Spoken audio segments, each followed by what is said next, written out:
Welcome back, my name is Carrie, and today I'm going to show you the latest prefab home designs from a company that's been listening to public feedback. I wonder if they're getting the same constructive comments that I'm getting on my posts. Either way, every single week there's something new happening in the prefab home industry, and it can be challenging to keep track of who's doing what. But I was delighted to see a company adding options based on what their customers are saying. Listening.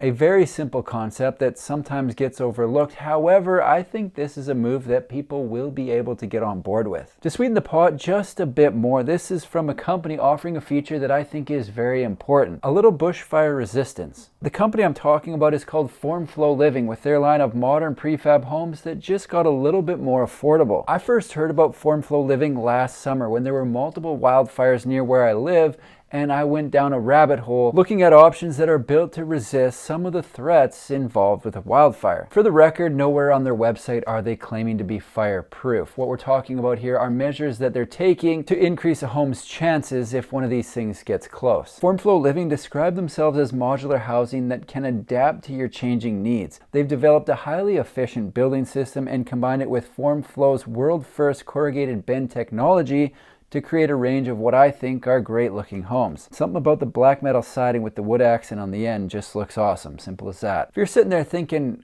what is this guy talking about?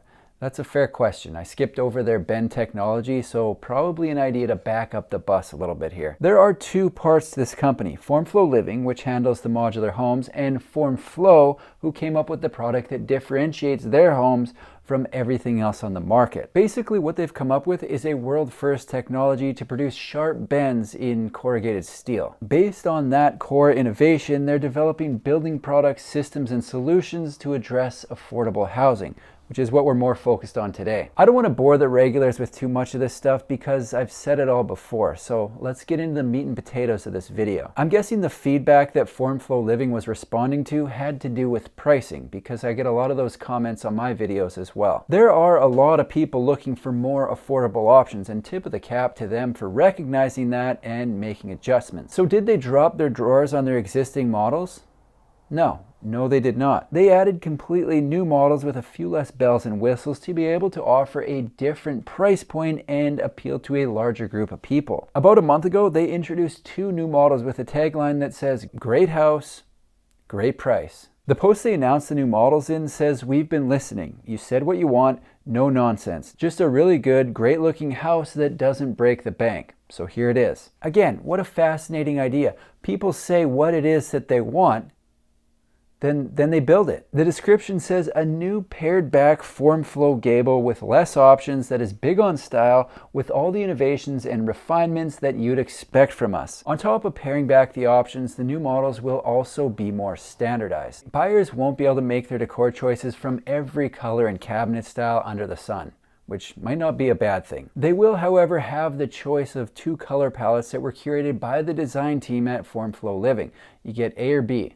One or two. This makes a lot of sense to me. Customers now have the choice of bells, whistles, and all the options, or less bells, less whistles for less money. I like this because it gives people more options. Without it, some people may not have been able to consider Formflow Living, and now they can. Either way, let's have a look at what they got going on here. I should mention before I get too deep into this that Formflow is located in the country, currently ranked 3rd for viewers behind the United States and Canada, and believe it or not, that is Australia. Right now, they're keeping it domestic, only delivering within 1,000 kilometers of Victoria. However, it is mentioned that they partner with companies and license their products to third parties. So I am hopeful to see these designs available in other areas. Both of their new models come in at 580 square feet, and we get the choice of 1 or 2 bedrooms. The 1-bedroom model is known as the Barwon. Seems like a word that almost requires an Australian accent, but I'm not going to attempt that and risk offending the entire country, possibly the world.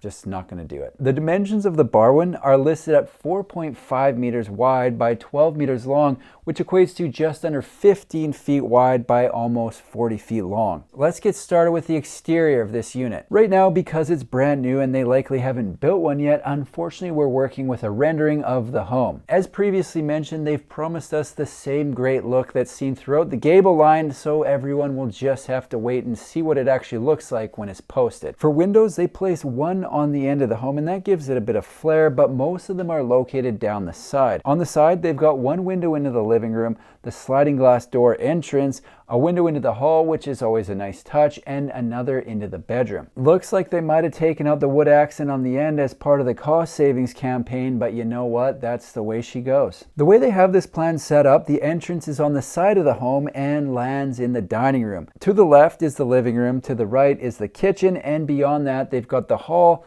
bathroom, and bedroom. If it were me, I would likely have some hooks in the hall to hang my best hoodie and my keys. I need a place for my things or I will lose them, that's a promise. This is a very workable plan, not the first time I've seen something similar, and that's because it works. The Belmont is the exact same size but adds a second bedroom, which may or may not be a benefit depending on your own personal situation. The bedroom is added on the end of the home where the living room is, but you're not necessarily losing that space. Here's why. What they've done is put in an extra wide pocket door, so if not needed as a bedroom, it's a little more wide open and can be used as the living room with a convertible couch. This is really the best of both worlds if you don't need two full-time bedrooms. At first glance, I thought this was a two-bedroom model that wasn't flexible, and with that setup, wasn't sure which way I'd go given the choice. I would have likely gone with the one bedroom, but now I'm not so sure. I'm almost leaning towards the flexible two-bedroom plan. Aside from that addition, everything else on the Belmont essentially remains the same as it was on the Barwon. The two plans are very similar, and that's likely by design to keep things running efficient. The question then becomes, what are the differences between the new pared back plans and the original Gable 1 plans that we know and love? The most obvious difference for me is the covered porch. The Gable 1 has the covered porch with the wood accent, and I'm not going to sit here and pretend it doesn't look good, because it does. Am I sad to see it go? Yeah.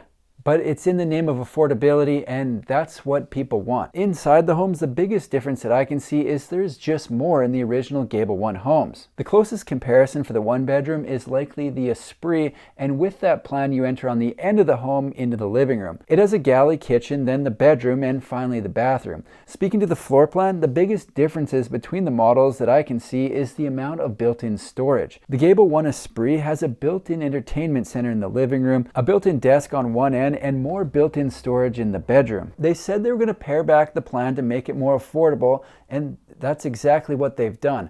Definitely not surprised by this because it was the entire announcement. So before I wrap this thing up, I am going to get into their pricing, but keep in mind prices can and usually do change, but will be accurate at the time of posting the video. The Barwon has a base price of 185,000 Australian dollars and the Belmont has a base price of 190,000 Australian dollars. I'll post the USD conversion somewhere on the screen so people can get an idea of exactly what we're dealing with here. Keep in mind these prices do not include delivery, so that is something that would have to be factored in, but it all depends on where the home is going. Formflow Living is a prefab home builder located in Australia with a new line of more affordable homes. They've listened to the market and added options that open the door for more potential buyers who may have been previously priced out. I think this is a smart move and I like what they got going on, so I'll be following along with what they're up to and posting updates right here on my YouTube channel. That's all I've got for today. If you like prefab home videos, make sure to subscribe to my channel because I've got new ones coming out every single week.